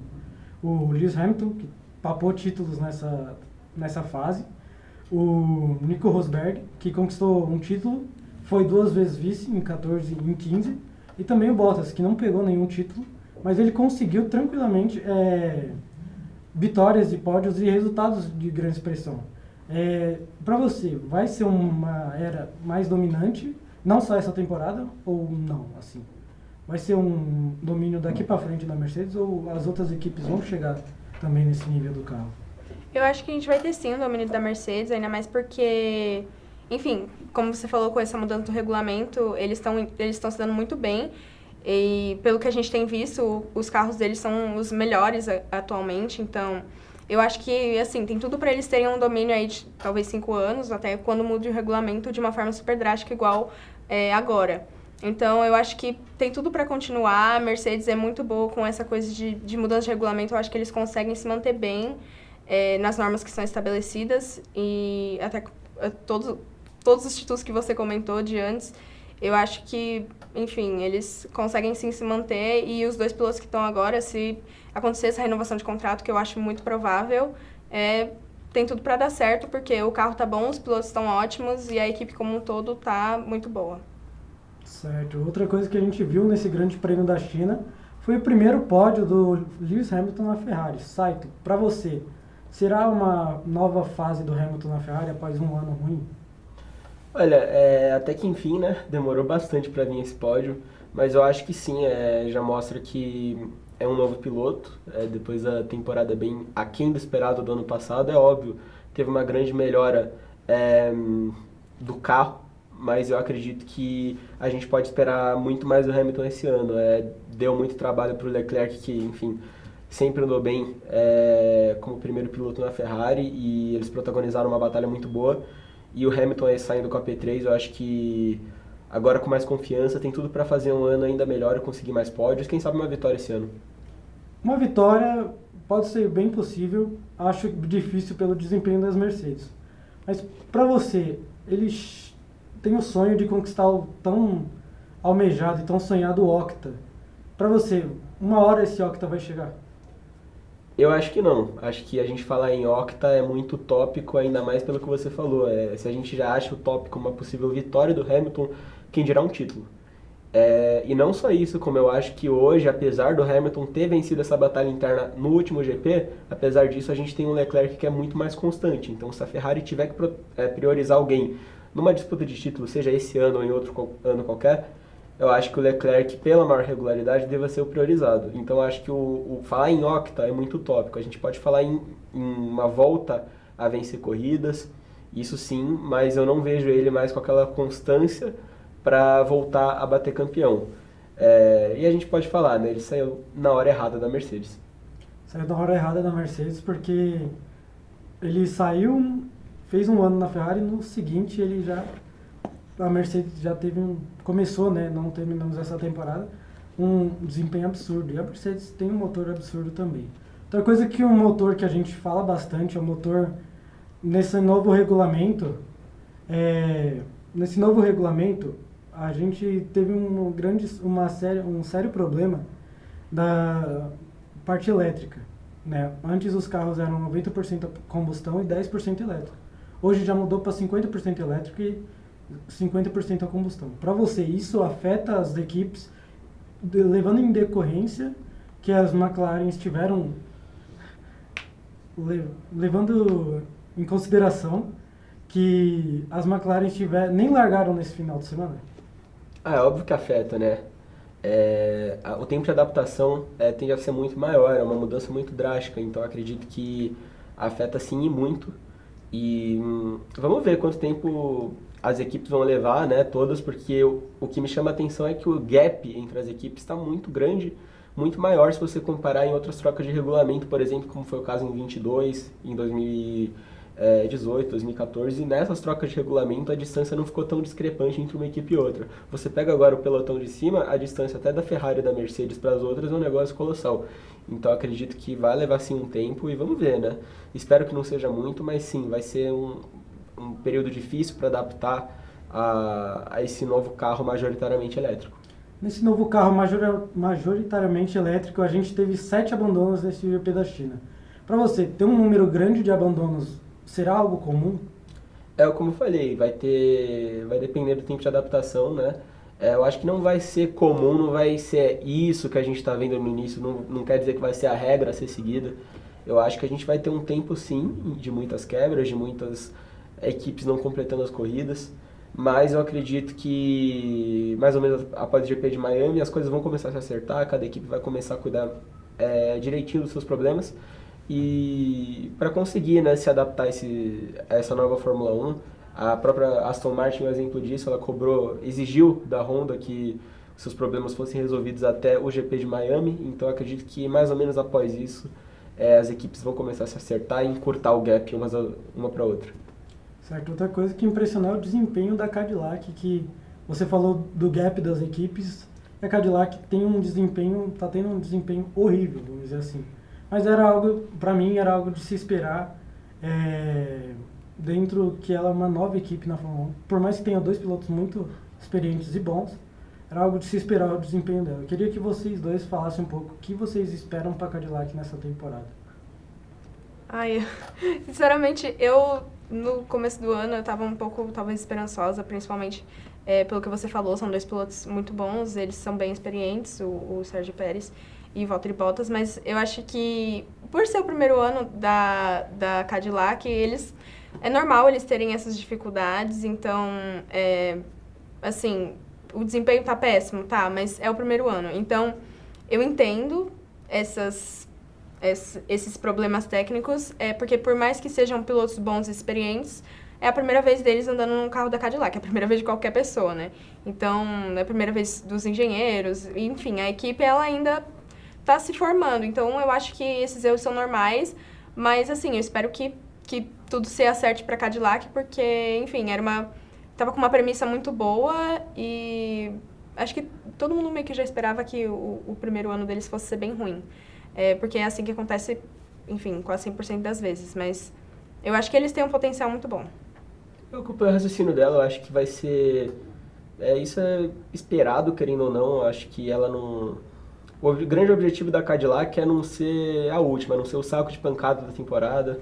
Eu acho que dessa forma ela já está satisfeita, é a primeira experiência de muitas pessoas que estão ali, apesar da experiência, claro, do Bottas e do Pérez.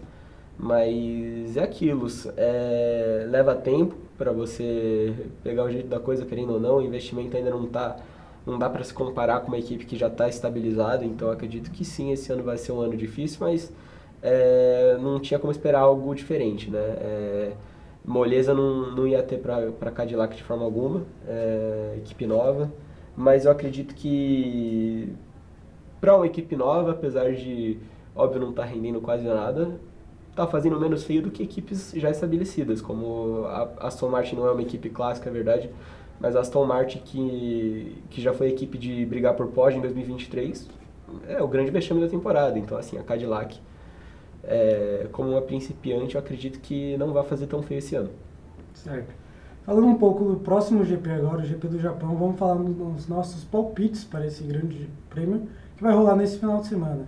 Para mim, vai ter uma nova dobradinha da Mercedes, com George Russell em primeiro, Kimi Antonelli em segundo e, de novo, né, o Lewis Hamilton. Queria saber para vocês qual é o palpite de vocês para esse final de semana.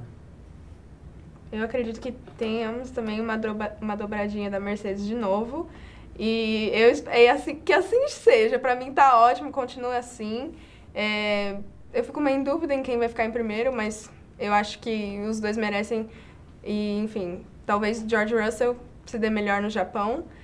E para o terceiro lugar eu colocaria uma Ferrari também. Não sei se Leclerc ou Hamilton ficam entre os dois.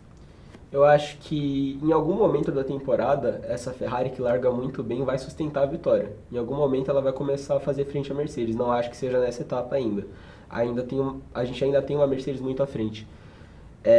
Então eu aposto numa vitória do George Russell, dobradinha novamente da Mercedes, mas eu acredito que em breve a Ferrari vai fazer mais frente e vai começar a sustentar essa liderança, não só largar bem. Acho que a Ferrari em algum momento vai vencer uma corrida, mas nessa etapa eu vou de novo com o George Russell, que para mim é o melhor piloto tirando o Verstappen no grid e tendo o melhor carro. Acho que não tem como fugir muito da vitória dele. Certo. Esse foi mais um programa Os Esportivos, espero que tenham gostado. Esse é o bloco de Fórmula 1. Fiquem agora com o próximo bloco e esperamos vocês na semana que vem.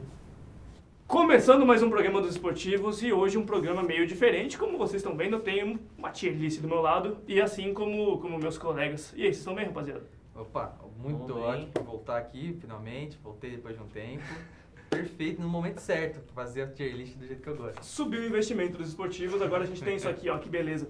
E assim, só pra mostrar pra vocês, a gente tem... São 6 categorias hoje. Loteria, não briga por nada, vai decepcionar, corre por fora, final de conferência e faz final. Esse de faz final a gente vai colocar só os times que realmente vão pra final. Na nossa... de acordo com o nosso debate. Máximo 2. Exatamente, no máximo 2. De cada conferência. Isso. Os de loteria são os times que estão tancando, não brigam por nada e tal. E os que não brigam por nada são os times que realmente não tancam e não brigam por playoff. Então a gente tem os times ali meio Memphis Grizzlies e por aí vai. Bom, enfim. Começando por Washington Wizards, Indiana, Utah Jazz, Hornets, Nets, Kings. Loteria, né, rapaziada? Não, já dá pra ver que são os 3 piores de cada lugar, tem que botar pelo menos nesse loteria, né? Washington Wizards, Indiana Pacers. Quem que é o outro pior? Brooklyn Nets da Conferência Leste. E o Sacramento. Feio de ver. Esses times estão basicamente sacrificando essa temporada pra ir bem na próxima. O Utah Jazz foi multado por ser tão ruim. Aí isso é bizarro. Já dá pra ver enquanto isso, o Sacramento Kings ele não, é um time que não tanca, é um time que realmente só é péssimo. É o tanque ético. Exatamente. Eles só são ruins mesmo. Exatamente, é um time que não encaixou. Agora, eu acho que você não deve nem falar, a gente não deve nem falar do Wizards ali, porque se os caras não têm comprometimento em jogar, por que a gente vai ter comprometimento em comentar sobre eles também? É isso, cara. Então, já vai direto pra frente aí. Vai direto aí. Agora vamos lá, falando em Chicago Bulls, o que a gente pode falar sobre Chicago Bulls? Porque não é um time que tanca, e não é um time que briga pro playoff. É um time que ele é bom o suficiente pra não ser muito ruim, mas ruim o suficiente pra não brigar por nada. Uhum. Então, mano, bota ele em brigar por nada, porque eu não acho que ele vai ter vai ser tão alto na loteria assim, ele não vai pegar entre os piores times, então ele não vai ter o 14% no próximo draft. Então não briga por nada, não vai pra play-in, não vai pra loteria. É a definição de time play-in. É a definição de time play-in.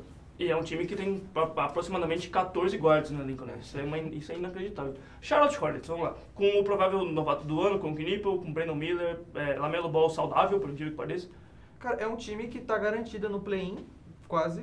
Tem 14 jogos na temporada até acabar. Eles estão, acho que são 8 ou 7 jogos de diferença do último que tá pra fora, que é o Milwaukee Bucks, que é outro que a gente já pode até pular a lista aí. Coloca o Milwaukee Bucks no não vai brigar por nada, porque o Charlotte Hornets, o Charlotte Hornets tá simplesmente surpreendendo. Ninguém esperava que o Charlotte Hornets ia começar a ter uma sequência incrível nesse final de temporada. Os caras ganharam do Oklahoma City Thunder. Sim. Então já pode colocar, vai decepcionar? Eu acho que esse time pode surpreender, na verdade. Eu colocaria em correr por fora. Muito por conta do leste, né? Porque o leste é horroroso. Não tem dono. Não tem. O leste não tem dono, são vários times do mesmo nível. E o dono é verde, mas não tem espaço. mas hoje o dono tá aqui, ó. Eu acho que um time como o Hornets, que ninguém dava nada no início da temporada, não dá pra falar que vai decepcionar, porque ele já surpreendeu. Sim. Então não dá pra você colocar, acho que agora como vai decepcionar. O time já surpreendeu, ele já tá batendo ali onde ninguém achava que eles iam chegar. Então, eu concordo com isso. Eu colocaria em corre por fora justamente pelo fator surpresa do time. Perfeito, corre por fora, acho que é o ideal pra eles. Dallas Mavericks, a gente pode colocar que... não briga por nada. Já por nada. decepcionou. Pra mim, já nem vai decepcionou. decepcionar. Já A decepcionou. partir do momento em que Anthony Davis foi embora, esse time já decepcionou. Se a gente pensar que o vai decepcionar é pros playoffs, eles não vão, então não briga por nada, porque eles não estão na mesma categoria de ruim como o Utah Jazz, Sacramento Kings, então pode botar ele como não briga por nada. Ele tá com as suas 25, 23 tantas vitórias derrotas, aí. mas Então não briga por nada. Eu acho que o Adam Silver já fez o que tinha que fazer com o draft. Ele já mexeu os pauzinhos necessários. Com o Dallas Mavericks, então não briga por nada aí eles. Memphis Grizzlies acho que é a mesma pegada, não? Acho que é a mesma pegada. Se eles não decepcionaram, vai decepcionar, não caiu pra eles? Mas eu acho... É porque pelo menos eu não colocava nenhuma expectativa no Grizzlies, mano. Pô, eu colocava, velho. Eles tinham um time inicialmente bom, só que eles trocaram as peças todas. Eles trocaram o JJJ, né? Foi pro Utah Jazz, que também já foi embora. Não, já colocaram uma cirurgia nele aí. Colocaram uma cirurgia pra ele fazer. O Memphis Grizzlies já tinha se livrado do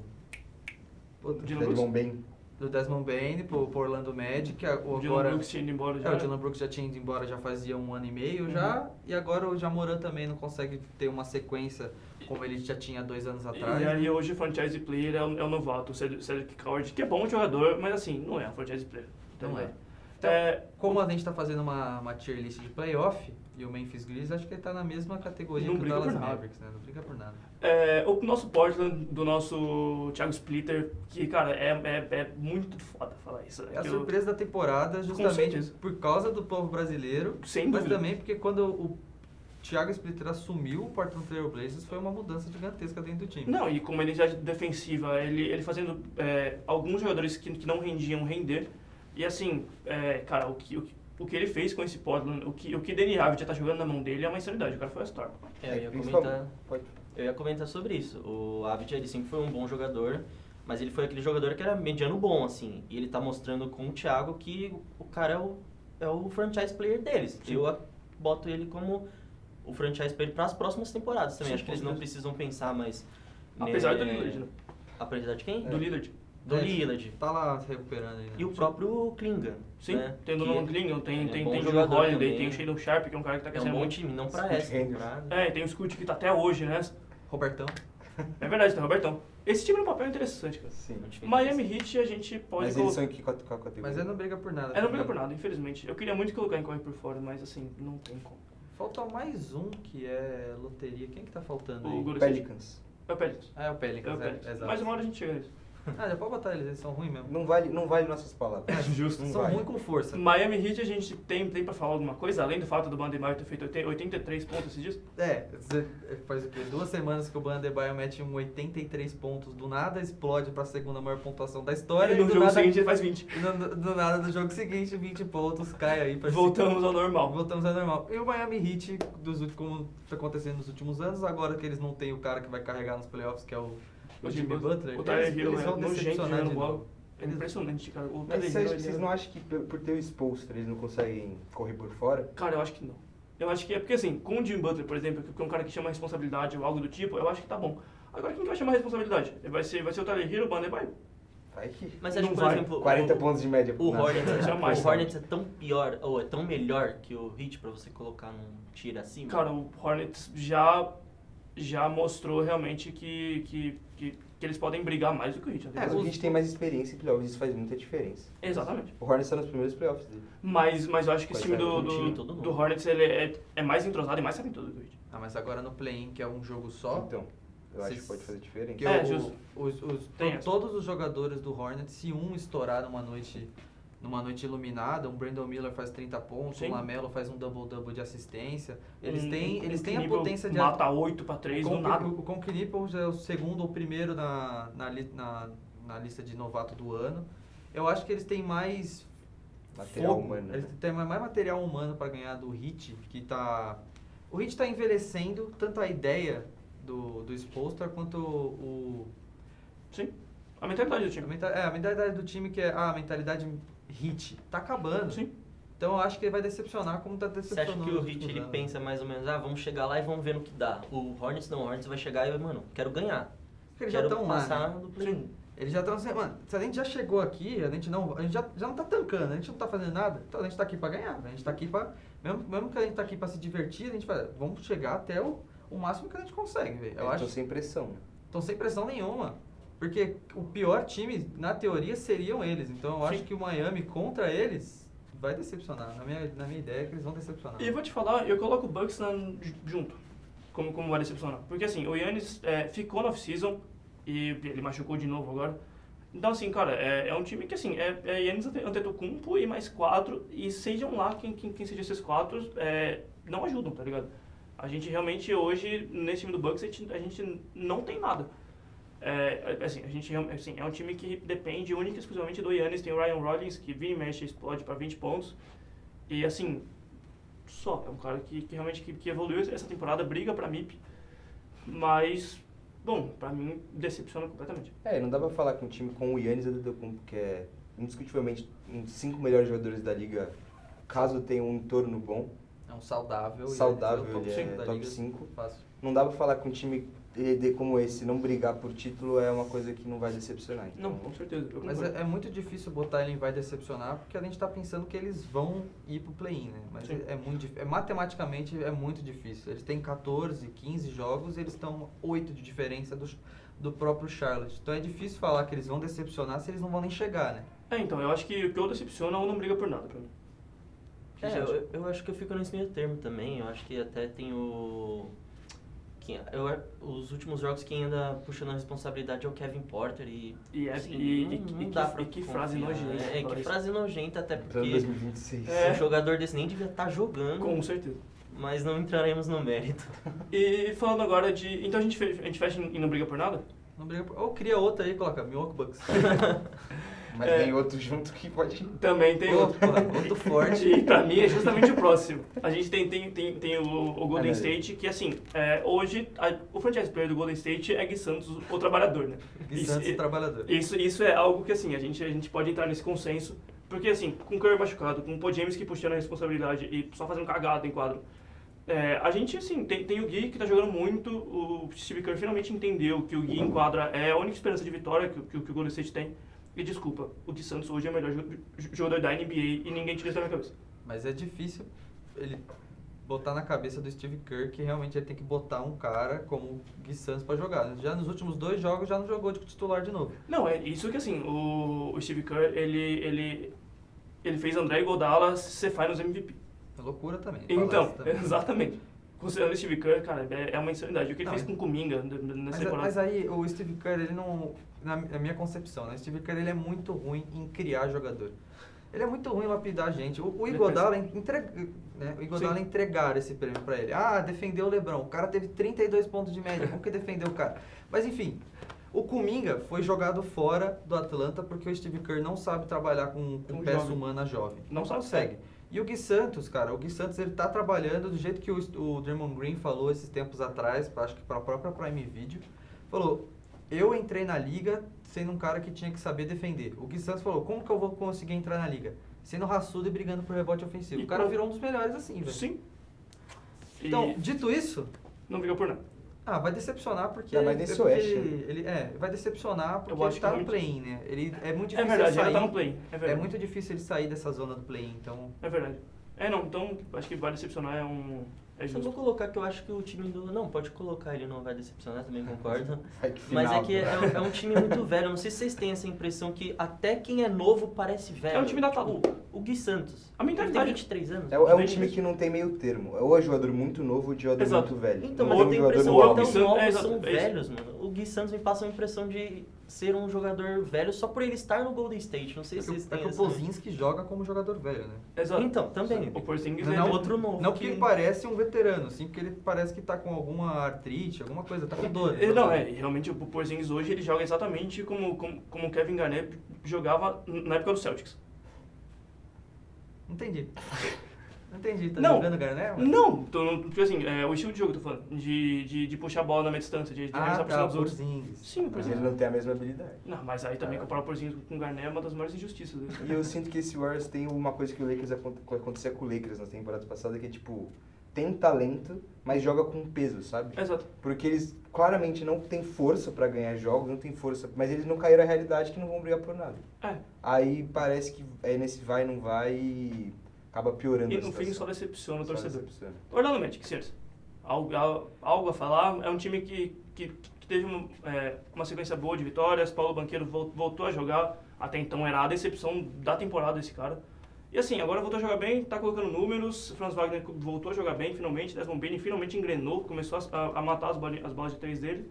E assim, é um time que, se não me engano, briga por play-in ou playoff no leste, né? Cara, eu gosto bastante do Orlando. No começo da temporada eu coloquei como um dos times que talvez não fosse tão falado como os, tipo, o Oklahoma, que sempre tá lá em cima, ou o San Antonio.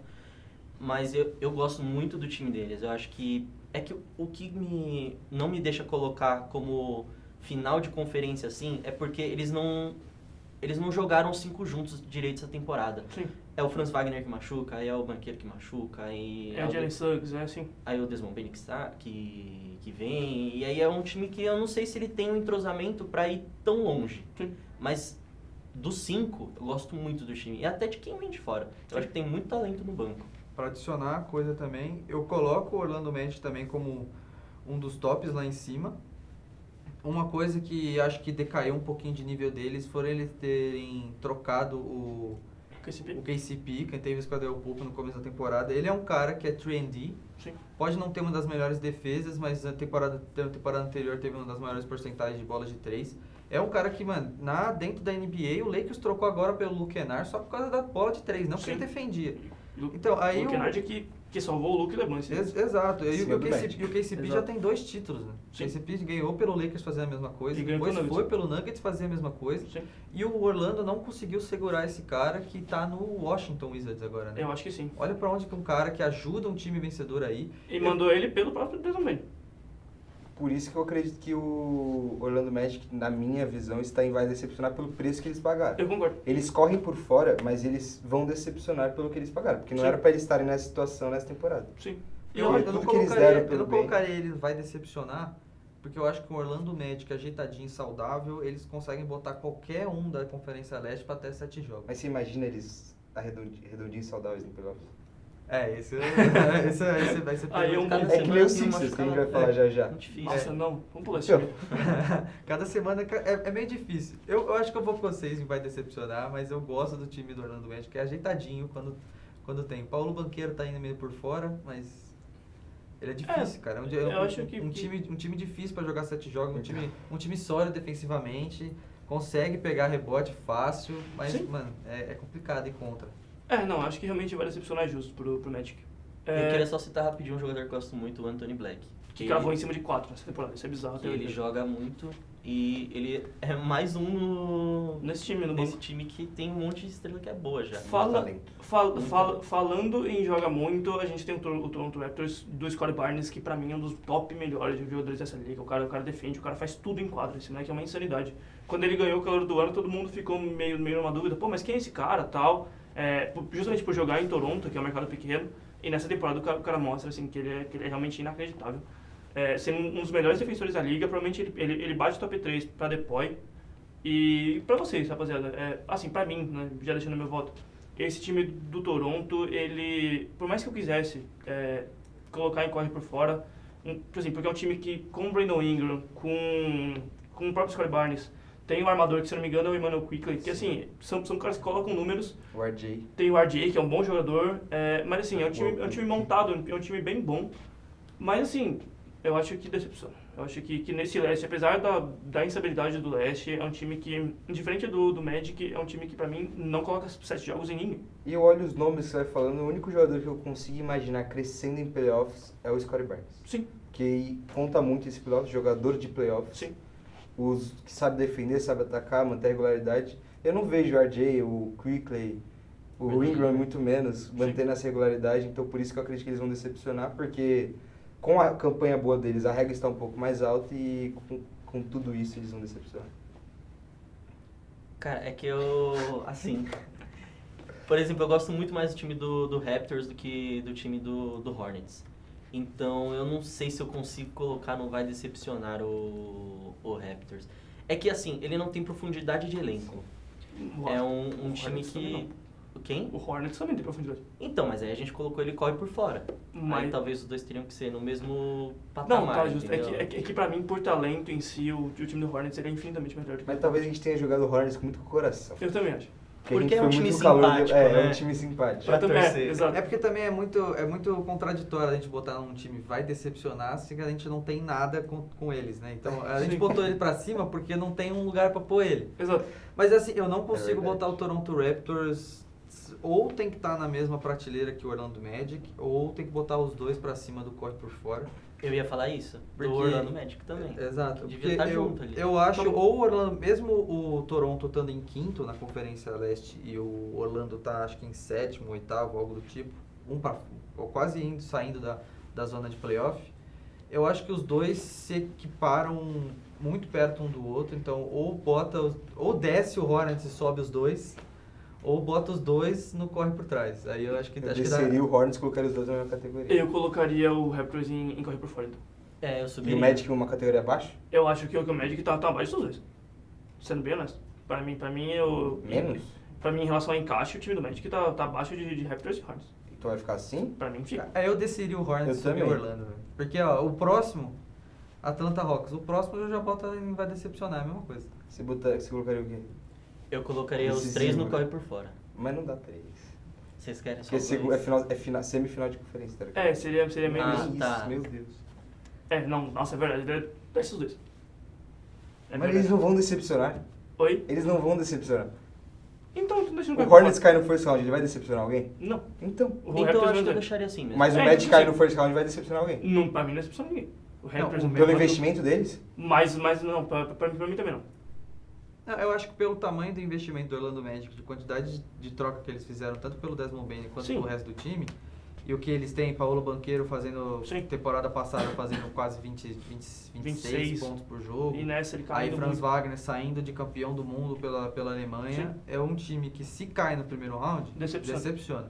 O Toronto tá no mesmo nível, não tem a quantidade de investimento, mas não acho que tem um time tão bom quanto o Orlando Magic no playoff pra botar um nível assim. É natural no momento eles caíram. Mas eu acho que, por exemplo, se o Orlando passa do, tipo assim, pega alguma bucha em algum primeiro round e passa, tá bom, esperado. Se Hornets e Raptors pegam um time difícil no primeiro round, aí eu acho que surpreende.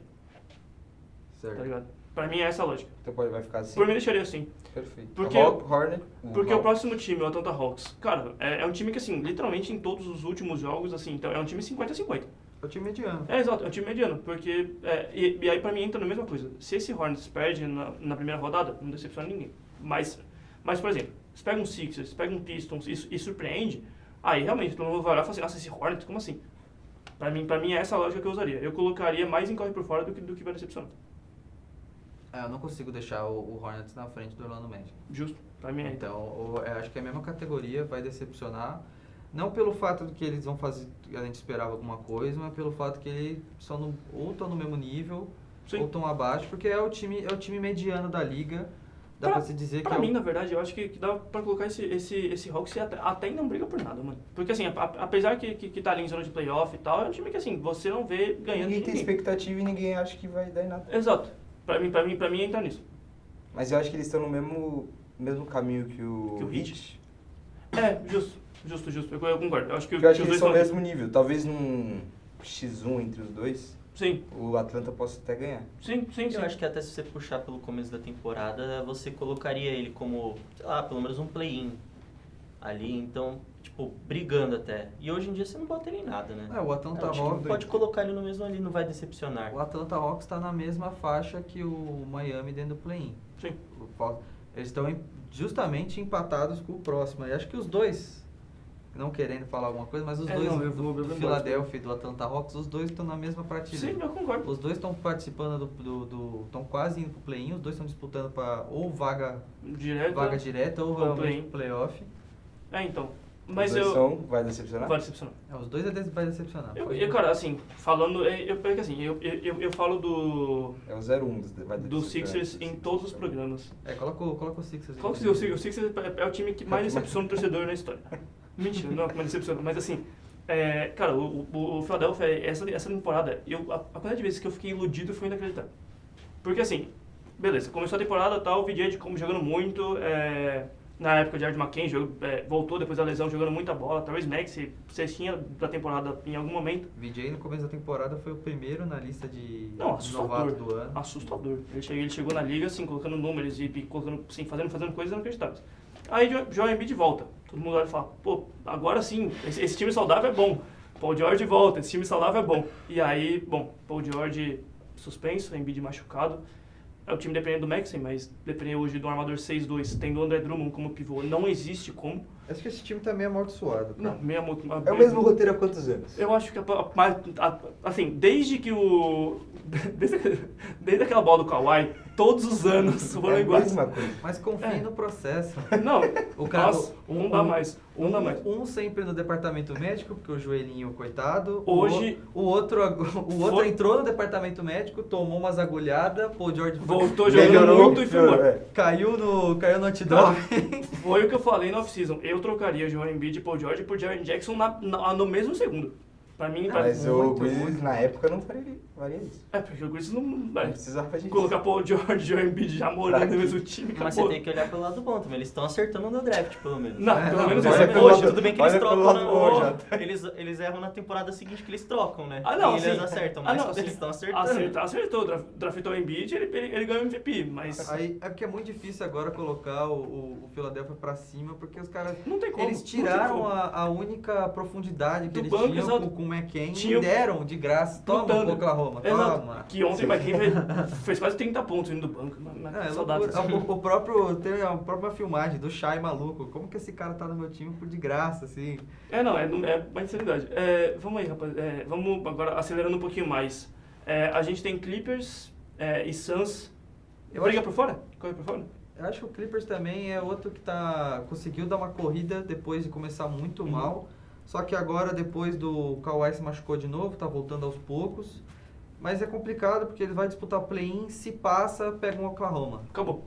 E acabou aí. Não briga por nada, né? Não briga por nada. Eu também colocaria. Esse é o 0-1 aqui. O Suns. O Suns corre por fora. Eu acho que eles estão numa temporada que trocaram todo mundo, Sim. Simplesmente mexeram todos os pauzinhos e mesmo assim estão lá em cima na Conferência Oeste. São os Hornets da Conferência Oeste. Exato. Agora falando dos times com um pouco mais de talento. Cavs, Knicks e Timberwolves. Pra mim, os três estão na mesma, que assim, corre por fora completamente. Pra mim, assim, pode bater final de conferência? Pode, mas pra mim surpreende. Eu vejo esse Knicks como... Nossa, eu vejo eles muito fortes. Cara, eu não consigo. Eles têm uma profundidade absurda, o Knicks. Justo. É algo que se encaixa nos playoffs, ele já tem uma torcida muito louca, que é uma cultura absurda do Knicks. E é uma das poucas culturas também da NBA. Então, se os jogadores conseguirem abraçar essa profundidade, essa troca de técnico que deu muito certo com eles, eu acho que o Knicks vai para uma final de conferência? Acho no mínimo final de conferência. No mínimo para eles é final de conferência. Então a gente põe o Knicks como final de conferência. Cavs para vocês, corre por fora? Corre por fora. Eles estão muito piores que a temporada anterior, que fizeram 60 vitórias. Acho que eles estão em quarto ou quinto na conferência. Mas ainda são o Cavaliers da temporada passada. A única mudança é o James Harden. Então foi uma mudança para melhor do que o Darius Garland, que era um bom jogador, jovem. Conseguiram melhorar o time, mas... Só que não era muito bom em momentos clutch, tinha decisões erradas. E agora com o Harden, acho que ele dá pra correr por fora. Timberwolves, pra mim, corre por fora do mesmo jeito. Inclusive o Houston também. Eu hoje não vejo esse Houston brigando por alguma coisa. O Duran reclamou do Shingun a semana inteira. Por isso que eu acho que eles vai decepcionar. Pode ser. Porque eu vejo que nos playoffs precisa muito de química do time e eles não têm. E eles não têm, sim, verdade. Pode ser. Então, acho que o Rockets é a principal decepção desse ano. Com certeza. Porque no começo a gente fala, meu Deus, Kevin Durant agora no Rockets, agora acabou, E Minnesota corre por fora? Minnesota corre por fora. Dito isso, ontem teve Boston Celtics e Minnesota sem Anthony Edwards e eles conseguiram ganhar com game winner de Bones Highland. Não, nem game winner, foi foram no final no último quarto, 10 pontos de diferença, que eles conseguiram diminuir, que teve 15 no segundo quarto. O Boston com todo mundo, E o Minnesota, mesmo assim- o Minnesota sem o Anthony Edwards, principal jogador, e mesmo assim correndo por fora, é uma defesa muito forte. Muito Sim. forte o Minnesota. Los Angeles Lakers, Felipe. Corre por fora. Eles, nossa, pra playoffs eu não vejo... O Lakers brigando por nada. Não brigando por nada, porque tem basicamente, se pegar o Nuggets, vai ter Morre. o Jokic, que ninguém Exato. marca o Jokic, foi o tadinho do Sim. Eiton. Se pegar o Spurs, tadinho é uma Acabou. coisa, acabou. Sim. Eles pegaram o tal do Thunder aí também. Também não é precisa uma nem coisa, falar e não dá pra sobreviver com o talento do Lucas. Só o talento do Sim, Lucas não no tem. playoffs. Sim, sim, sim. Eles estão na segunda maior sequência de vitória na temporada agora, só atrás do Oklahoma com 11, eles estão com 9, depois da vitória agora contra o Magic, vão enfrentar agora o Detroit Pistons. Eles estão numa sequência de time pesada e estão conseguindo ganhar, mas tudo por causa de um cara, o Luka Doncic, Que é em inacreditável. noites inacreditáveis. Ele tem essas variações muito estranhas de primeiro tempo para segundo, Sim, mas mesmo mas- assim o Lakers é forte quando ele tá bem. Então a gente coloca como corre por fora. É e o maior assim, corre por fora? Pra mim é o maior corre por O fora. maior corre por fora. Agora falando dos favoritos da temporada. Pistons, Celtics, Spurs, Denver e Thunder.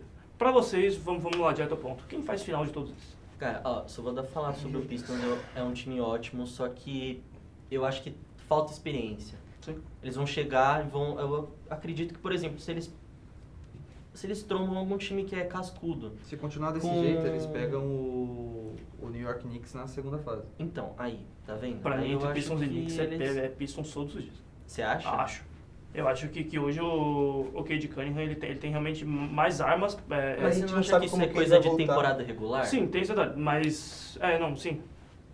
O Cade é muito, a gente não sabe como ele vai voltar, literalmente. Sim. Não, assim, time por time, eu acho que o Pistons, ele Briga. demonstrou Sim, sim. mais que os outros, mas talvez nos playoffs eu acho que precisa de um algo a mais. Não Então sei a se o gente- Pistons tem Então a esse gente algo coloca a mais. em corre por fora, Pistons? Maior que o Lakers? Pra mim é Acho maior que que o é Lakers. maior que o Lakers. Eu quase trocaria pra final de conferência o Pistons. Mas então. esse Knicks na final de conferência ele tem que ir pra final, gente. Então eu concordo também. Knicks e Boston. Não, calma aí. Boston... Ó, tá, vamos... Não, vamos aí. Vamos rapidinho. Pegando assim, San Antonio e Oklahoma City Thunder vão se enfrentar em final de conferência. Denver corre por fora. Eu não consigo ver um San Antonio que nunca foi pra playoff até agora conseguir ganhar do Thunder, que é atual campeão. Então eu já deixo eles parados em fase final, o Oklahoma City Que é Thunder. uma boa campanha. Que é uma boa campanha, e o San Antonio parado ali em final de conferência. Dito isso, eu boto aqui, Boston Celtics vai voltar pra final. Vai perder? Vai, mas vai pra final, pai solteiro. Entre Boston e Knicks, eu sou Knicks na final. Knicks então. também. Eu sou Knicks na final. mais Knicks. Então eu prefiro. Democracia é difícil mesmo. Bom, conseguimos definir. A nossa tier list ficou assim, com os times que fazem final, com os times que chegam na final de conferência, os que correm por fora, os times que vão decepcionar, os que não brigam por nada e os que estão tancando, que a gente já sabe disso. Bom, rapaziada, um prazer fazer esse programa com vocês. Sigam os Esportivos na rede social e é isso, tamo junto.